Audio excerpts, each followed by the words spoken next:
I am on a mission, and I'm going to start a movement to change the word sales from something that's icky, slimy, and pushy to something that's really coming from a caring, loving, respectful place. So I'm on a mission.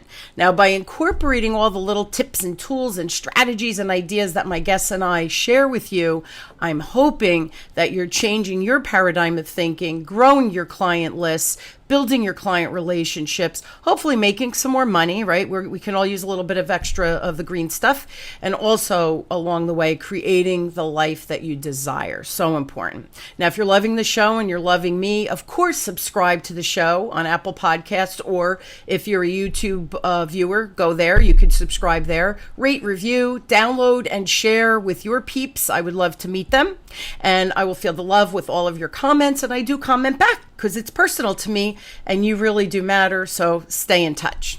So my motivational quote today is by the awesome Walt Disney. And he says, "The way to get started is to quit talking and begin doing." So I'm going to ask you a few questions. First, are you productive as you would like to be? And do you know exactly what tasks you should be doing to get the return or the results on your investment in time and energy? And perhaps the most important or more important question is, with everything you need to get done in the day, is there any time left for you and your family? Now, do you laugh when you hear people use the word or the phraseology of work-life balance? And does it even exist? And you're thinking, well, can it even exist for me? Well, my guest today is, of course, an expert on this topic, and her name is Chris McPeak. And Chris is an author of 3 books, including the most recent Amazon bestseller, The 9 to 5 Side Hustle, a guide into balancing your day job with your small business. Chris is an educator and has worked for 25 years in higher education and has helped thousands of students tap into their higher potential as leaders and professionals. And finally, as a fellow podcaster, Chris is the host of the Elevate Your 8 podcast. So please help me welcome the amazing, wonderful Chris McPeak to the show. So Chris, thanks for being on. Thanks, Connie. Boy, I hope I can live up to that intro. Woo! I know. Special. Isn't it cute when it's funny whenever I'm on a show or at a speaking event and they give your bio first, and I always do one of these like, are they talking about me? And then I think I would hire me, right? I love it. I love it. I have the same effect. So first of all, I love that you also do a podcast. And yes, guys, I'm going to be on Chris's podcast too, which is so cool. Let's dig into this productivity, because, it's the first step in my 7-step sales process, is that preparation, being prepared. Part of that is productivity, time management, getting control of all of that crap in our life so that we could be effective and productive. So what is the theory, or what is your theory of productivity? Okay, I'm glad that you asked that, because it leads back completely to the show that I produce and the second book that I wrote. So my theory is that if we are honoring our work-life balance or work-life alignment, if that feels better to you, and working only 8 hours a day, and then if we're honoring our wellness and our health and sleeping 8 hours a night, then the real key, quote unquote, to time management and productivity is just what you get done in those other 8 hours. So it's mathematics and prioritization. Knowing exactly what it is that you want, need, or would like to get done within the framework of a given day, and keeping that 8 hours as sort of your focal point there. So after you work and after you sleep, what's left? So some of us have a really detailed morning routine or an evening routine. Some of us really love our workout, or we love our happy hour with our colleagues, or we have kids and our kids are involved in a bunch of activities that we want to participate in. So on any of those given days, you might look and see like, well, shoot, that whole I don't have time to do those things I think it's a load of bunk, because everybody still has the same 24 hours in a day and 168 hours in the week. The reason that some of us get to do and participate in the things that we love is because we've prioritized those 24 hours, those 168 hours, and have said emphatically, on this day, I'm going to do this. And then the last piece of this is when we put our head on our pillow at night, can we say this is what I accomplished today and I feel good about that? as opposed to saying, oh my God, the day sucked. I didn't get done anything that I wanted to. I'm a terrible person. But Yeah, every day is a clean slate. Every day is a chance to do something new. it's true. So if you've got your eyes on the prize, so to speak, then all of that other stuff is, like I say in my intro, it's not me. Like my guy says on my intro, all the rest is gravy. And Yeah. yeah, that's worked for me ever since I came up with the mantra, if you will. Yeah, but you live and breathe what you're teaching and what you're saying, and I think Yeah. that's important. You want to be the role model, and it's funny. COVID hit, right, and so Oh everything God, yeah. pivoted and changed. Just for all of us, we all went through Yeah. it. So my work changed, right, because all of a Mhm. sudden, from all these live training, live events, I'm nothing, right? It was crickets.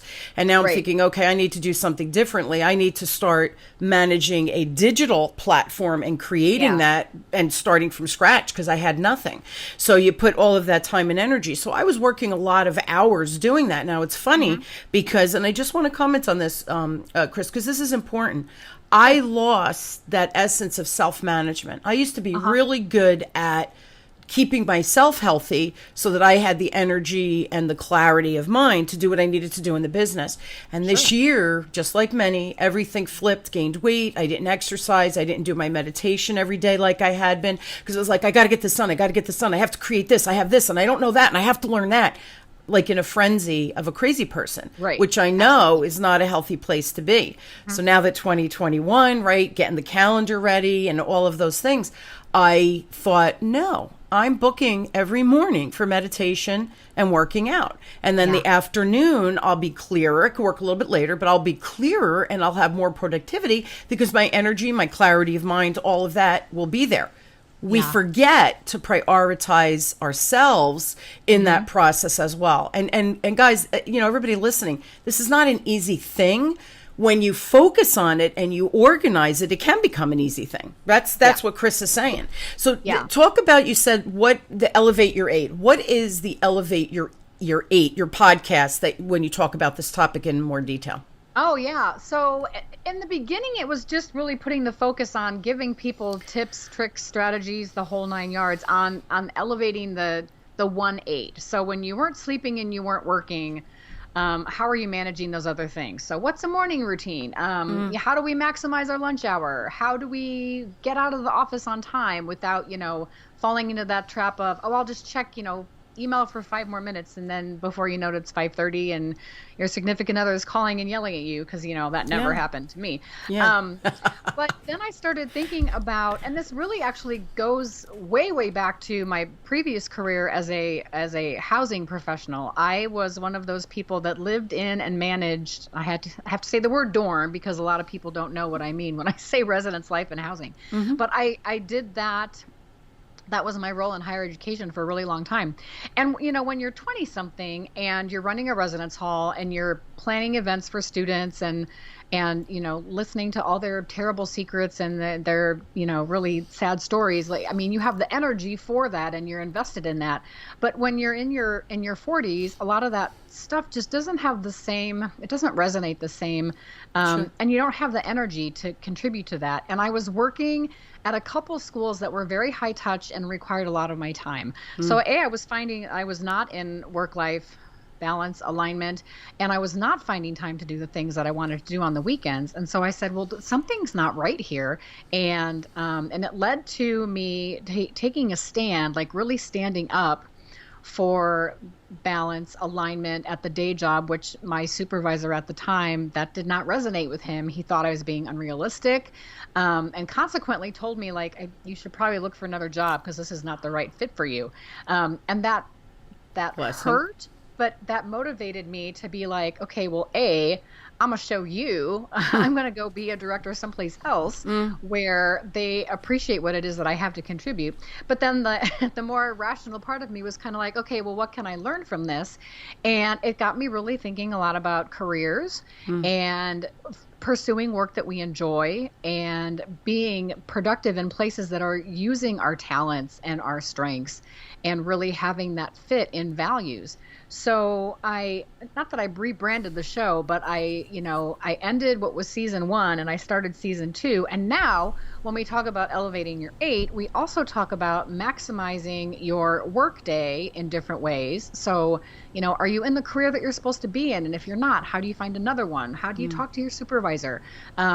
How do you make the most of your work day and prioritize and things like that?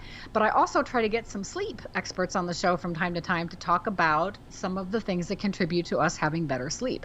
So I've kind of taken the show just from focusing on the negligible 8 hours and how you're maximizing those to really thinking about the whole day as 3 sets of 8 hours. So if you're elevating each of those 3 things, you're putting the emphasis into having, I think, a very holistic day where your focus is on all 3 things, and it doesn't require a lot of energy, but it does require a lot of thought, if that makes sense. Yeah, planning. It's planning. You have a plan, it's easy to execute and see it. If you have no plan, you feel like you're living in chaos all the time. Right. How the heck did you become interested in productivity, work-life balance, whatever people want to call it? How did you end up there? It was that moment at that last housing job that I had where that supervisor told me, this is not realistic for you. And so I started thinking like, well, why not? Like, why does it have to be that someone works 60 hours a week and comes into the office on the weekends? And at that point, I started doing a lot of research. And I also was I was pursuing a second master's degree at this particular school. And I had chosen recreation management because the idea of that was kind of speaking to me. Like, talk about leisure and vacation and downtime and all that all the time. And the first class I took, I wound up only taking 1 class in this master's program because I made the decision after that, like, okay, I'm leaving this place because this is not where I belong. But we had to choose a theory. We had to do a project on that. And mine really came down to the notion of, how are we making the best of our time when we're not at work, and sort of infusing that importance of having work-life balance all the time. And I was looking at generations, and I was learning that, the boomers who now are phasing out and retiring, but they had really bought into this notion of, pulling yourself up by your bootstraps and hard work and being really committed to your job, and that your job is your identity and those types of things. Yeah. And that's the type of person I was working for. And then I went and did research on the Gen X people, which is where I stand. And I got to thinking about that. And back in the day, I didn't want to align myself with the Gen X. I'm like, no, that's my sister. These are the people that wear flannel shirts and grunge music. But it was more than just that. And the Generation X leniency towards work-life balance and taking time off and having downtime to do the things that they really want to do. And that was speaking to me too. So it was kind of like, okay, well, I'm going to make some sense of this and start talking about it in a way that people will hopefully embrace. And I had written my first book, Making Work for You. And I was thinking about the second book when I joined a mastermind group. And in that mastermind group, it was a day-long sit-down thing at someone's house, and we all had time in the hot seat. And I was explaining the book, I was explaining the philosophy, and they all were like, "You need to have a podcast about this." So I was like, "Oh, okay, I think I'll do that." And I had no idea what I was doing, but the fact that there were people, and these were all ladies too, so that made it even more special. There were all these women in a room. They all had different talents and different strengths and were bringing different things to the table, but they were all telling me, this is a really important concept and you should, put that message out in the world. So 4 months later, I had a new book, and 6 months later I had a show, and here we are now. Awesome. That's awesome. Now, you talked about at the university. What was your role in the higher education career? Like, what was the focus? I'm not sure how that fits together, Yeah. When I started out, I was a live-in hall director. So I was the person that supervised the live-in staff. And if there were people breaking rules, I would meet with them and say, why did you drink in your room that night? Or why did you, blow off the fire alarm? Things like that.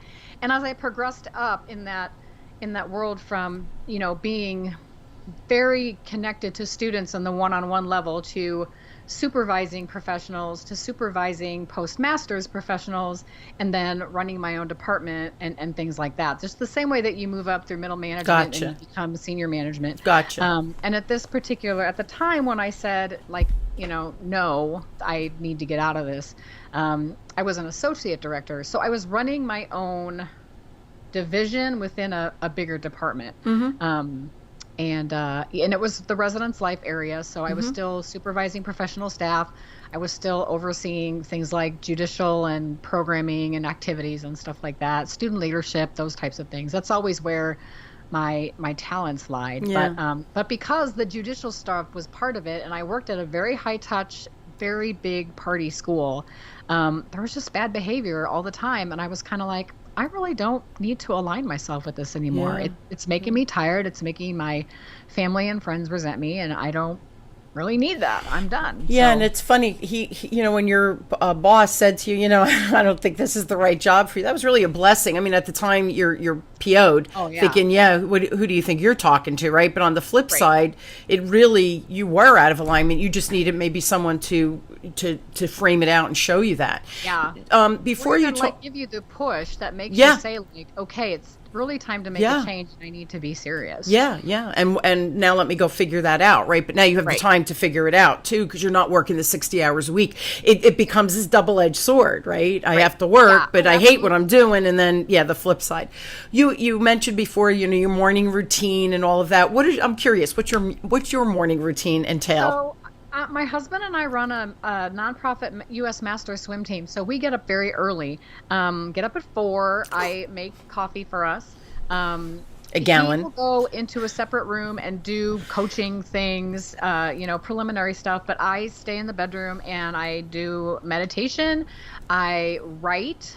I will read something, a book or a journal or something, and then I'm going through the Course in Miracles, but I'm going through it with Pam Grout's book called A Course in Miracles Experiment, and she kind of breaks the daily lessons down. So I do that, and then I have a smoothie, and I pack my swim bag, and I get in my car. He gets in his car because I'm going to go right from the pool to the office, or come back here if I'm working from home that day. And so my morning routine is sort of a 3-hour engagement because for me it includes the workout, the travel time, and within that travel time I'm listening to a podcast or an Audible book. So I'm also embracing that time as sort of my professional development. But on the days that I need to rage, then the music will come on and it's Chris in concert, and that can be part of the morning routine too if that's what I need on that particular day. Yeah, and see, again, you're organized. It's planned. Your bag is packed. It's not you're like, crap, where's my stuff, right? Yeah. It's organized from the night before. So before you go to bed, the alarm's set, everything is ready. Your meditation, whatever it is, your journal's out there, and you're ready to rock and roll as soon as you hit the, and you mentioned coffee. I guess you could drink a gallon at 4 a.m. Just saying. I would need a gallon. I would need the intravenous personally at that hour. Well, I've actually had to scale back because it's really not the smartest thing in the world to drink a cup of coffee and then go to the swimming pool. Yeah. That has not worked for me in some situations. So I don't always have coffee, but I do. I make it for my hubby because I like doing that for him in the morning. It just feels like a very traditional wife thing to do. Yeah, and he appreciates it, so that's cute. Yeah. Has the pandemic affected how you feel about or approach the productivity, and has it kind of flip things around for you, or no, status quo? I think to the extent that my morning routine changed when I was only working from home and we were not going to the pool. So we had, April, May, June, half of June, they reopened for a little bit. So we had a good 4 months where we were not in the water at all. And so the need to get up at 4 a.m. for me dissipated because now I'm not going to the pool and I'm not going to the office. So in the beginning, I was getting a lot more sleep that I probably didn't need. And I needed to adjust from there and be like, okay, so what does that mean? Does that mean I'm going to stay up a little later, work on my business, maybe take the dog for a long walk, lift some weights, and then go to bed a little later? Or am I going to go to bed early and just supplement my morning routine with other things? So after the Zoom craze, became part of the mix, we started doing like what they refer to in the swimming world as dry land. So a few of the swimmers and I would get on Zoom and we would do some workouts together. Cool. And we hired a yoga coach to do yoga once a week in the morning. So those were ways to, make up for the fact that we weren't going in the pool. But it took a while to find my groove and feel comfortable. And I was pretty comfortable working at home at that time because I knew it was coming and I could bring the things home that I needed to sort of create the home office. It's been more difficult for me since we've gone to sort of a hybrid where some days I'm at the office and some days I'm at home because I can't, I'm not going to schlep my monitor back and forth from my house to my office. So there's certain things that I stage out to definitely only do when I'm in the office so that I have access to better technology, and then things that I choose for the days that I work at home.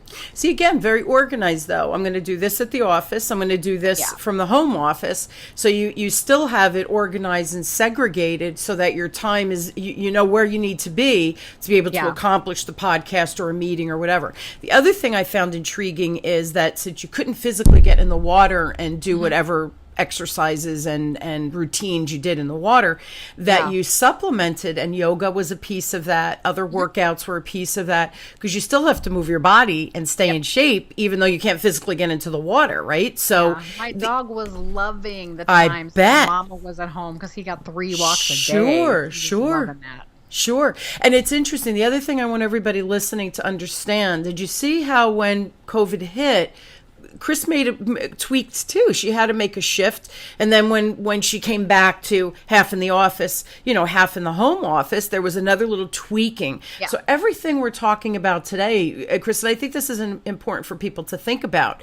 You don't have to go and get up at 4 a.m. and do Chris's morning routine, but you do have to figure out what are your priorities, right? What are your morning things that you need to get done? What does your night routine look like? And only you can answer that.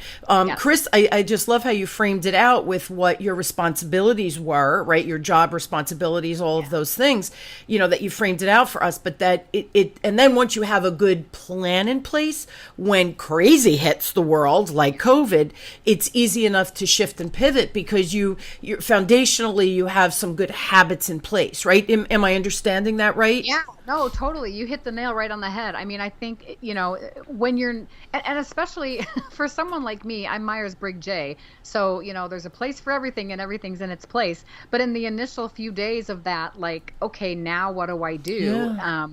It's a little funky, but then you just sort of go back to the discipline that you create through habits, through a routine. Sure. And maybe some days I don't do 20 minutes of meditation. Maybe I only do 5 because that's as much as I feel I can sit still in that one moment, but I still focus on getting that done because I know how I'm going to feel and that I'm going to carry that momentum into the rest of my day. So absolutely. And you got to plan it out. And I think that's where not only plan it, but then execute it, right? Movement creates results. So for me, it's always about the results.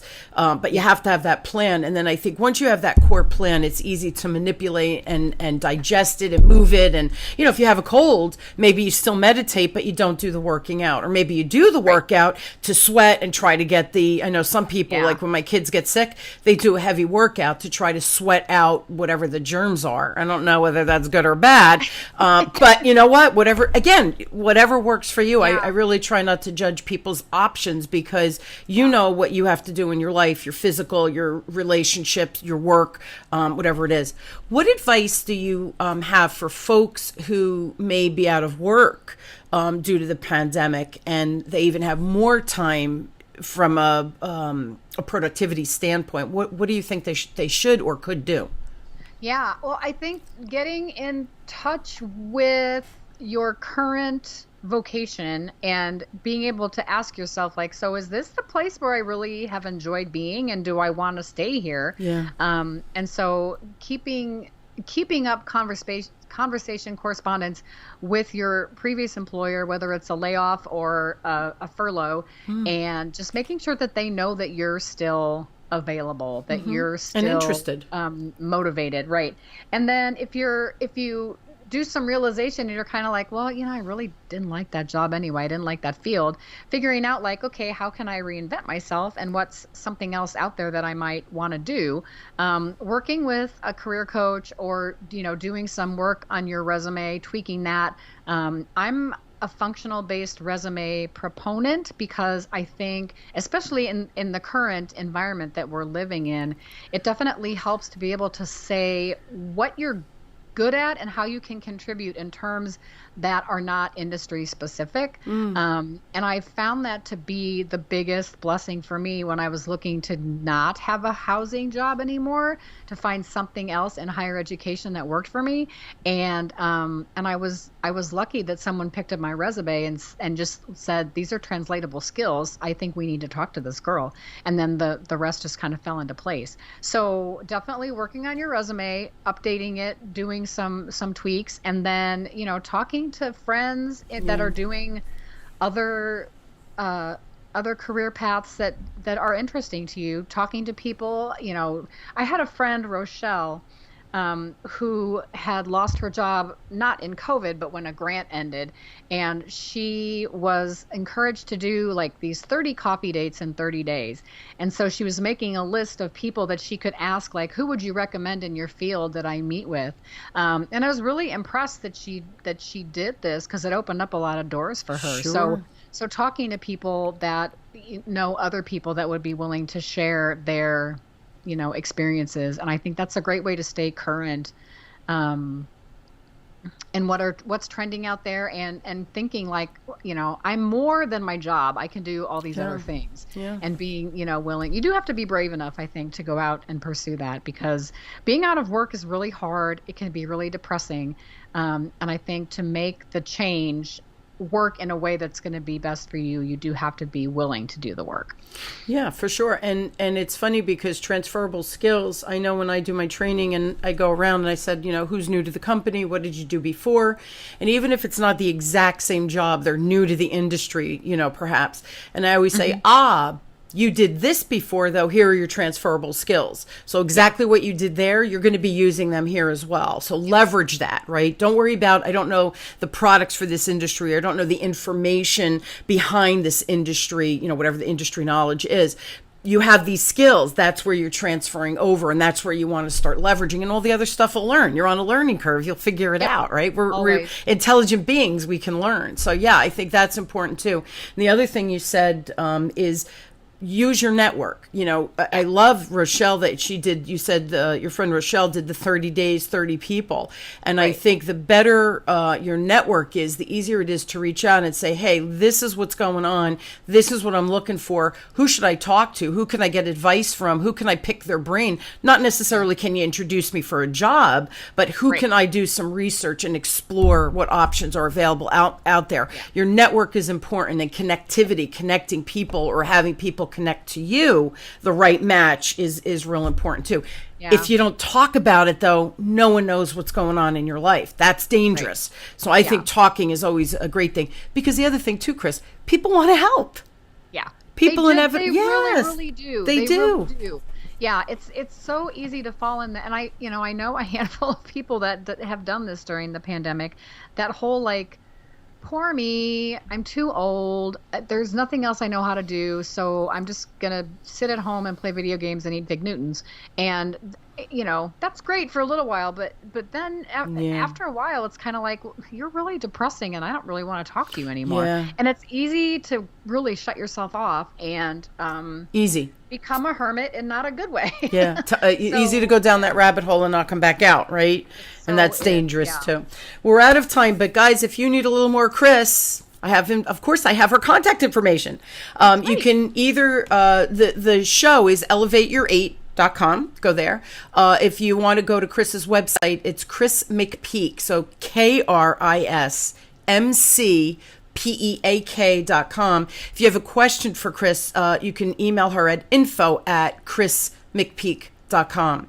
And of course, if you need a little more Connie in your life, which I hope, of course, you do, if you go to, of course, right, Chris? What is crazy they do? Go to my website at whitmanassoc.com, WHITMANASSOC.com. I will put these websites and links and everything on the show notes so that you can find Chris and Connie.